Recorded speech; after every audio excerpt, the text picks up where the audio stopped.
What if you could change tomorrow? What if you knew exactly what was going to happen, and you decided to do the exact opposite? That's the question I asked myself this morning, staring at the little black screen that seemed to hold my entire life in its circuits.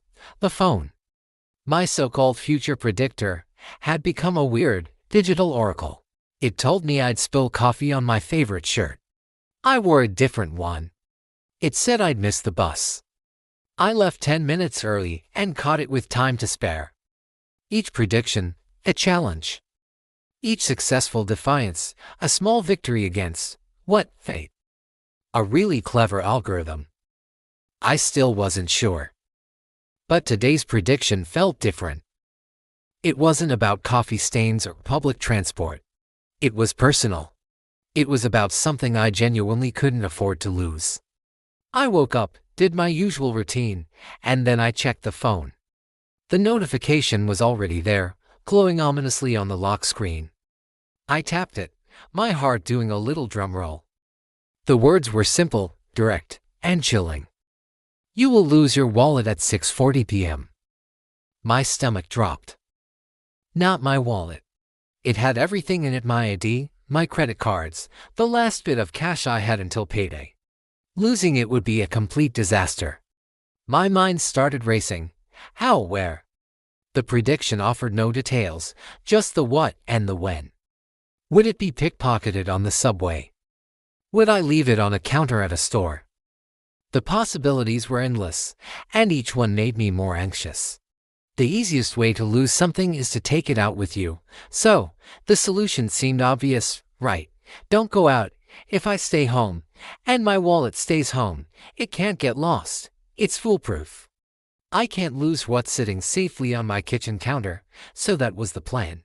I called in sick to work, canceled my dinner plans with friends, and resigned myself to a day of glorious, wallet-protecting solitude.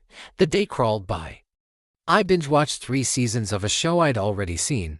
I rearranged my bookshelf alphabetically. Then by color, then back to alphabetically. I counted the tiles on my bathroom floor. Anything to keep my mind off the ticking clock. 4 p.m., 5 p.m., 6 p.m. The final hour. My apartment, usually a cozy sanctuary, started to feel like a prison. Every creak of the floorboards, every siren in the distance, made me jump. I kept glancing at the wallet, sitting innocently on the counter next to the fruit bowl. It was safe. I was in control. 6:30 p.m., 10 minutes to go. I was practically holding my breath. I paced from the living room to the kitchen, my eyes glued to the clock on my phone. 6:35.6:38. My heart was pounding in my chest. I walked over to the front door, checked the deadbolt for the 10th time. Lock. Secure. 6:39. Almost there. I let out a shaky breath, a smile starting to form on my face. I did it. I beat the prediction. I am the master of my own destiny. My wallet is safe. The clock on my phone ticked over. 6:40 p.m. And then a loud knock echoed through the apartment. It was so sudden, so forceful. It made me physically jump back. Who could possibly be at my door at this exact moment? I wasn't expecting anyone. My friends knew I was sick. A delivery. I hadn't ordered anything. A wave of unease washed over me. I crept towards the door, peering through the peephole. I saw nothing, just the empty, dimly lit hallway. Maybe it was a neighbor knocking on the wrong door. I hesitated, my hand hovering over the doorknob. Curiosity got the better of me. I slowly unlocked the deadbolt and opened the door just a crack. That's when it happened. The door was flung open with incredible force, slamming me back against the wall.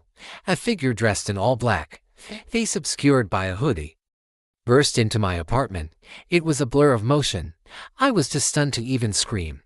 The intruder sprinted past me, heading deeper into the apartment. But just as they ran past the kitchen entrance, they stumbled, catching their foot on the leg of a chair.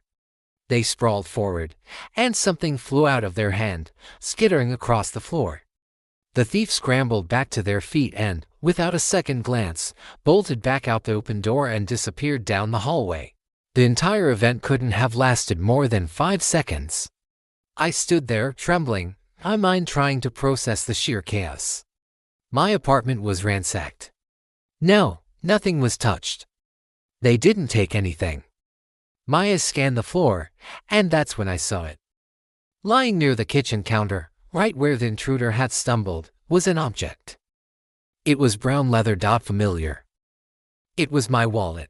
The thief must have snatched it off the counter in that split second they ran past. And in their haste to escape, they dropped it. They ran in, grabbed my wallet, and immediately dropped it on their way out. I lost it, and got it back, all in a matter of moments. At exactly 6:40 p.m. I slowly bent down, my hand shaking as I picked it up. It felt heavy, not just with its contents, but with the weight of realization. I hadn't beaten fate. I had played right into its hands. By staying home to protect my wallet, I ensured it was there to be stolen. If I had been out, it would have been safe in my pocket. My attempt to defy the prediction was the very thing that made it come true. My whole body went cold. I felt a vibration in my pocket, my phone. With a sense of dread, I pulled it out and looked at the screen, and a notification was glowing. It wasn't a prediction. It was a message, just 2 words: test complete.